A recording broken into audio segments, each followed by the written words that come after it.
അടുത്ത 2 വർഷത്തെ ഈ ഇൻഡസ്ട്രിക്ക് ഒരു വലിയ ചേഞ്ച് വരുമ്പോൾ because of AI I think ഇത് കൈൻഡ് ഓഫ് സ്കെയറിയാണ്. ഡൂം എന്നൊരു ഗെയിമുണ്ട്, അതായിരുന്നു ലോകത്തെ ആദ്യത്തെ first person shooter game. So പിന്നെ ഈ ഫസ്റ്റ് പേഴ്സൺ ഷൂട്ടർ ഗെയിംസ് എല്ലാം ഡൂം ക്ലോൺസ് എന്ന് വിളിക്കാൻ തുടങ്ങി. പിന്നെ ഡ്യൂക്ക് ന്യൂക്കം അങ്ങനെ കുറച്ച് ഗെയിംസ് വന്നു. സോ ഡൂം ആണ് ഫസ്റ്റ് ആയിട്ട് നമ്മൾ ഈ ഗൺ മാത്രം കാണുന്ന വ്യൂ പോയി വെടിക്കുന്ന ഐറ്റം കൊണ്ടുവന്നത്. ഒരു വലിയ ബ്രേക്ക് ത്രൂ ആണ്. ഗൂഗിള് പുതുതായിട്ടൊരു AI എഞ്ചിൻ ഡെവലപ്പ് ചെയ്തു, വേർ ഡൂമിന്റെ ആ പിക്ചേഴ്സ് മാത്രം വെച്ച് ആ ഗെയിമിനെ നമുക്ക് റീക്രിയേറ്റ് ചെയ്യാൻ പറ്റും.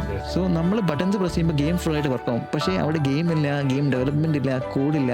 ഫുള്ളി AI ഗെയിം എന്താണെന്ന് മനസ്സിലാക്കിയിട്ട് അതിനെ റിയൽ ടൈം റീക്രിയേറ്റ് ചെയ്യും. സോ നമ്മൾ ലെഫ്റ്റ് ഞെക്കുമ്പോഴത്തേക്ക് ആക്ച്വലി വരുന്നത് പുതിയ പുതിയ പടങ്ങൾ റിയൽ ടൈം ജനറേറ്റ് ചെയ്തുകൊണ്ടിരിക്കുക. ക്യാരക്ടർ ലെഫ്റ്റിലേക്ക് മൂവ് ചെയ്യുന്നത് പോലെ റിയൽ ടൈം പടം മൂവ് ചെയ്തുകൊണ്ടിരിക്കുക. റൈറ്റ് ഞെക്കുമ്പോൾ വീണ്ടും റൈറ്റിലേക്ക് എങ്ങോട്ട് മൂവ് ചെയ്താലും AI അത് മനസ്സിലാക്കി ഫ്രെയിംസ് ഉണ്ടായിക്കൊണ്ടിരിക്കുകയാണ്. അപ്പം AI തന്നെ പുതിയ ലെവൽസ് കണ്ടുപിടിച്ച് ആ ഗെയിം എന്താണെന്നൊരു അണ്ടർസ്റ്റാൻഡിങ് AI ഉണ്ടാക്കിയിട്ട് റിയൽ ടൈം ആയിട്ട് നമുക്ക് ആ ഗെയിം വേൾഡ് ഉണ്ടാക്കി തരുക. അതൊരു ഭയങ്കര ഹിറ്റാണ് ഗെയിം ഇൻഡസ്ട്രിക്ക്.